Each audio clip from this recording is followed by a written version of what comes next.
Hey guys, just a quick note before we get started. There is some crazy construction going on in our house. So, Not only construction, the guys from the elevator are here at the building as well. So lots of noises. it's a mess, but that's what we do here at English to Cru. So let's get on with the show after a quick word from our friends at Cambly. Sim, bom, então ontem vocês escutaram pela primeira vez a gente falar aqui sobre o Cambly Kids. E nós continuamos com a nossa super promoção, tanto para adultos quanto para os kids. Você que está esperando aquele momento, aquela oportunidade, nós estamos oferecendo 47% off, junto com o Cambly, claro, em qualquer plano anual deles, tanto para os adultos quanto para os kids. Então é o seguinte, vai lá no cambly.com ou no aplicativo do Cambly, coloca seu e-mail e lá em referral code, no código, no cupom, coloca nu e cru 47 off, se você for adulto, e nu e cru 47 off kids, se você estiver comprando para o seu kid. O legal do kid é o seguinte, você tem professores de língua inglesa online praticamente 24 horas por dia. Você tem a gravação da aula. Então, assim, a sua criança, o seu kid, sempre vai estar com um acompanhamento maravilhoso dos professores do Cambly. Então, é isso. Aproveita a oportunidade, 47% de desconto em qualquer plano anual de adultos ou dos kids. Nu e cru 47 off ou nu e cru 47 off kids. Again, Cambly, thank you for the simple codes for our listeners. Let's get on with the show.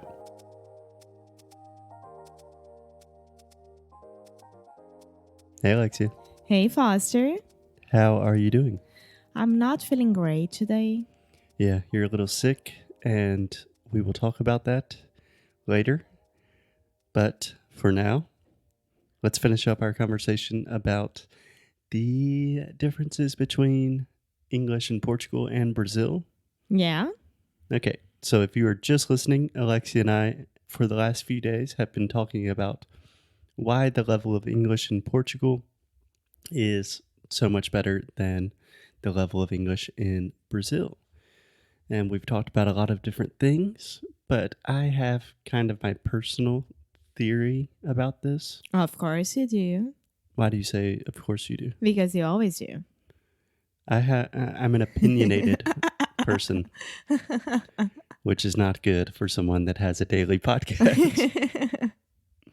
So when we started this, without any reason or statistics, my hunch, do you know the word hunch? Would be my guess. My guess, my intuition, my feeling, that's a hunch. Yeah. Yeah, that's a good word. But my general intuition was about geography and subtitles. And I do have some statistics to prove that. Not exactly, but do you want to talk about it? Do I have a choice here? Nope. Okay. Okay, so the first thing that I thought was very interesting is when you look at the GNI per capita of each country, this is still coming from the English Initiative from Education First. Do you know what GNI per capita means? I don't know the name in English. How do I say it? So this is gross national income. Yeah. I believe that is a British standard, maybe an international standard. Usually in the US, we say GDP. Mm-hmm. I believe in Portugal, you would say PB. PB. PB. It's really funny for some reason. PB. So the GNI per capita in Portugal is approximately $30,000 a year, and more or less half of that in Brazil. So $15,000 a year. What do you think about that? We are talking about geography, right? So I don't know if we can compare the geography from Portugal and Brazil. Yeah, but first we're talking about money. I know, but it's still money has to be with a amount of people, the government, and things of that, and tarara, tarara, tarara. And still, Portugal is the country who has the lowest paycheck from Europe. Um, yeah, I don't know if I would say from Western Europe, perhaps. No, I think it's from Europe. I would definitely debate that. Okay, here people earn like the minimum paycheck is like 600 euros. And in the Netherlands, for example, is 1,020 200 euros. Yeah, So, I'm not debating that. no, but what I'm saying is that I don't know if we can compare like that because different currencies and different everything. Yeah, so the GNI per capita is adjusted and it is all put into US dollars. So this takes everything into account. But what I really wanted, we can talk about the economics of Europe and Latin America if you want to, but I say that's for another episode. I don't know if I'm ready to do that. I'm pretty sure you're not. So, um, just as a general rule, we can say that the average Portuguese person has double the amount of money to spend compared to the average Brazilian.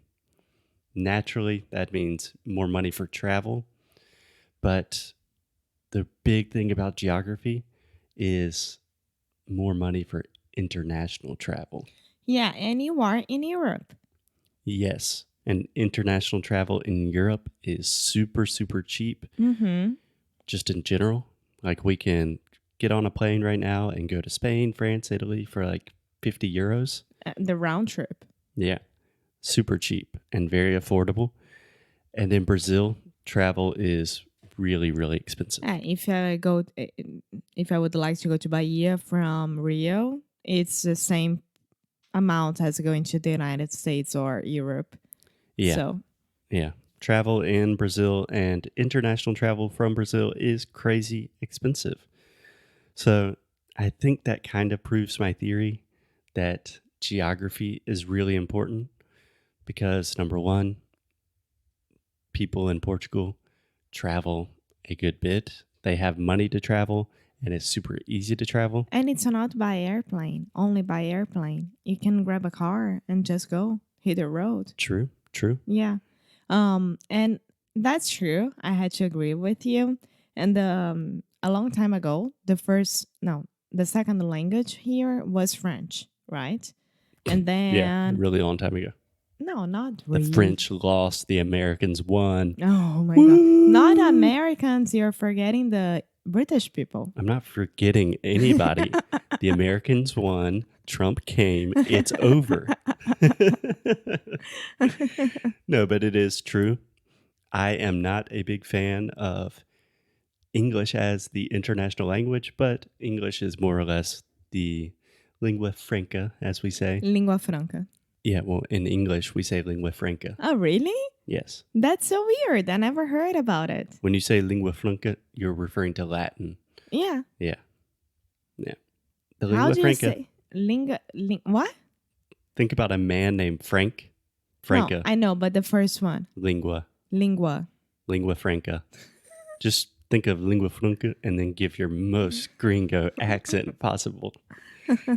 But if a Portuguese person is traveling to, let's say, Italy or France, if they don't speak the local language, everyone just defaults to English. Mm-hmm. So it's much more real. Like the necessity to learn English is just a lot closer to people Yeah. in Portugal. I was helping like two couples at the subway here in Portugal. Mm-hmm. And the first couple, they could speak English, but the second one, they were French. And I was with my dad. And immediately I was trying to speak English with them and they couldn't. And I was like, bye, speak French with them. And I kind of know like some words and I could have deal with that. But my I could have mind dealt with that. Deal in the past is a irregular verb, so dealt. dealt. Yes. Okay, I could have dealt with that. Dealt? That's so weird. Alexia is a little bit sick today, and every new word that I say, she is just amazed. um, and then my dad started to talk to them in French, but my mind was blocked. Like I could only think in English because for me, when I can't communicate with in my own language with someone else, it's English, the first one. Yeah. That's it. Yeah. Are you trying to make a point, or is it? No, I'm just making a point that really English is the lingua franca from the world, and those French people they don't have that, so they had to have my dad's help, and that's it. True. Always good to have your dad around. I think that is the moral of the story. And no, and then he started to start talking to them, and he was like, peraí, francês, vamos mudar aqui o botão. Tu peux acheter? But I do think this idea of just geographic proximity is really, really important because that means most Portuguese people, they travel internationally often and from a young age. So I would say the majority of Portuguese people have traveled internationally. So starting from a very young age, they go to a country where they have to speak English, you know? Mm-hmm. And they probably do that a few times a year. And on the other hand, Brazilians, We struggle with that more because if you imagine, if you look at the map, Brazil is really, really far away. So usually, like international travel would be South America, which is all Spanish. yeah, So absolutely. Um, yeah, I think geography is a big, big deal. I think that's the same thing in the US that most Americans are really bad at learning languages. And most of that is just because we don't travel internationally that no, much. it's because Americans think that they don't need it because everyone speaks English already. So Yeah, but also we don't. What I'm trying to say is the necessity is much more real here in Europe. oh yeah, of course. So all of my students, or all of our students that are in sound school, any Brazilian that I've worked with, they understand the necessity to learn English. And they say, I need to learn English for my job, or I'm going to travel, or something like that.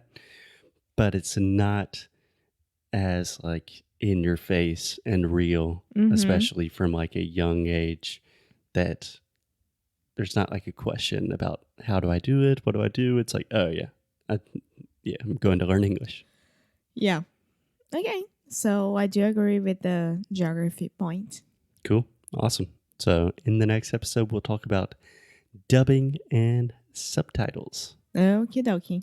Okay. I hope the construction stops. I think they are having lunch now. Okay, cool. Let's try to record another episode. Bye. Bye. Oi, pessoal. Obrigada por escutar mais um episódio do Inglês Necro Rádio. Por agora, nós não estamos aceitando novos alunos para o Sound School.